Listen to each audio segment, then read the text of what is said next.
So yun po guys, kamusta po ang lahat? So sa video po na ito is magbabalik tanaw po tayo noong panahon po na milyong-milyong mga Pilipino nga po ang pinaiyak ng batang kargador na si Dave.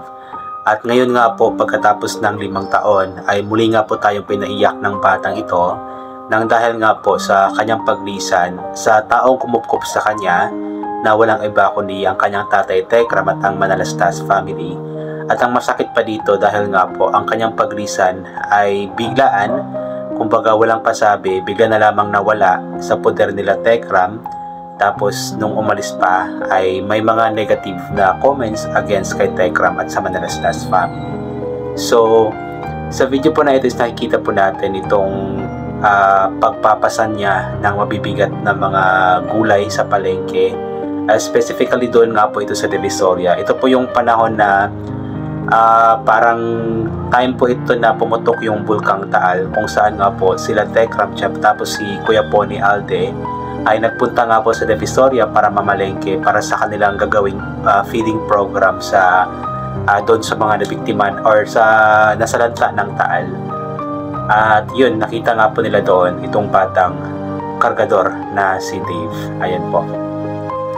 So, January 20 pala ito, 2020. So, 5 years ago nga po. Sobra 5 years ago na din na nakalipas pala. Ayan po. First encounter ni Tekram tsaka ni Dave sa palengke sa Divisoria.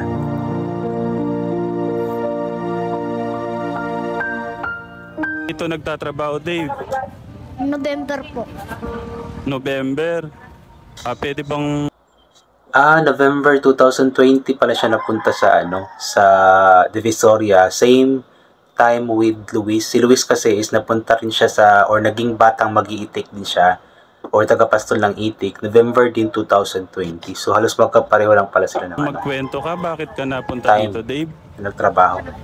Inampun po ako ni Martin. Doon pa ako napunta rito. Paano mo yun naging kilala? Sa may basay ko po kasi dati natira.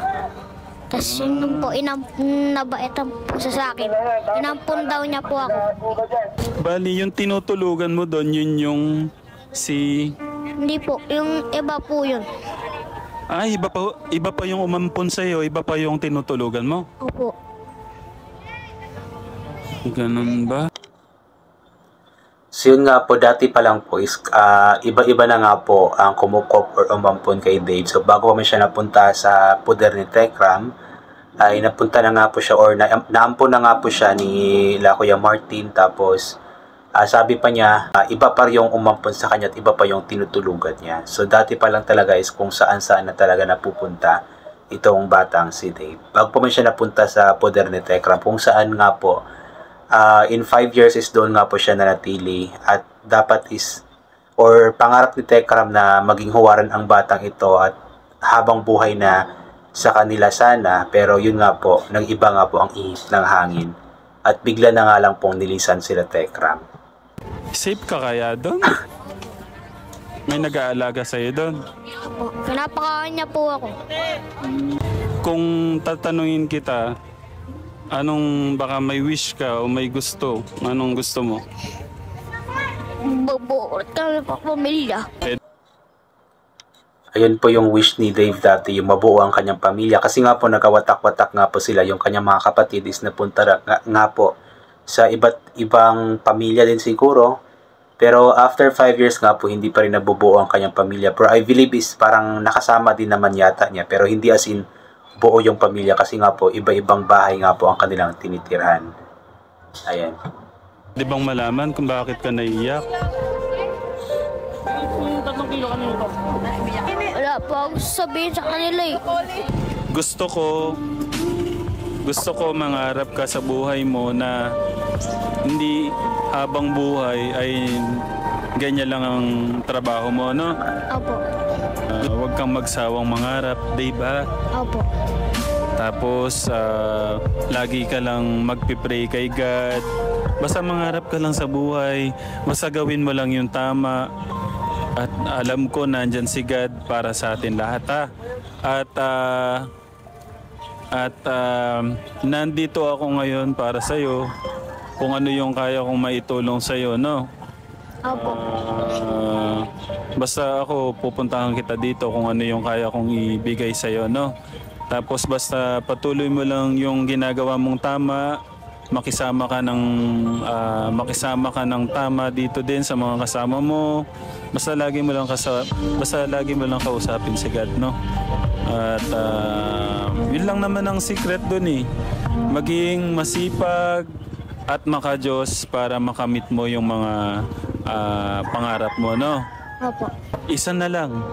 Wish talaga. Wala kang wish. Wala po. Ayun lang po yung wish ko na magkabuon pa pamilya. Talagang yung wish mo ay mabuo yung pamilya, no?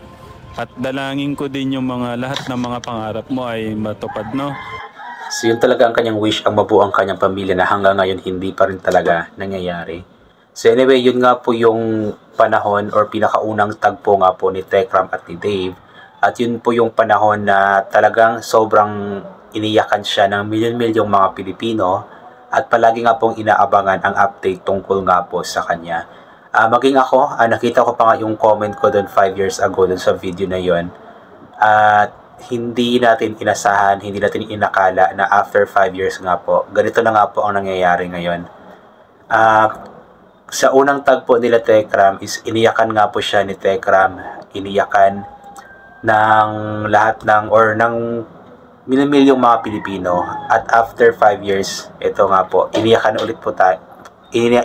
po natin ulit itong batang ito dahil nga po sa mga pangyayari. So ipag-pray po natin na sana maisip, ma-realize ni Dave, ma-reminisce niya itong mga panahon na ito kung saan nga po is andyan ang kanyang tatay Tekram na naging daan or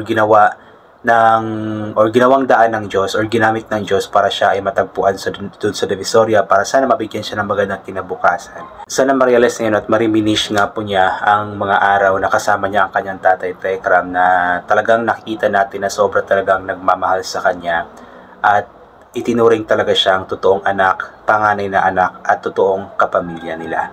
Ayan po, so yun, I think hanggang dito na lamang po muna itong gagawin ko na reaction video. So thank you so much po sa lahat ng mga palaging bumabalik sa aking YouTube channel.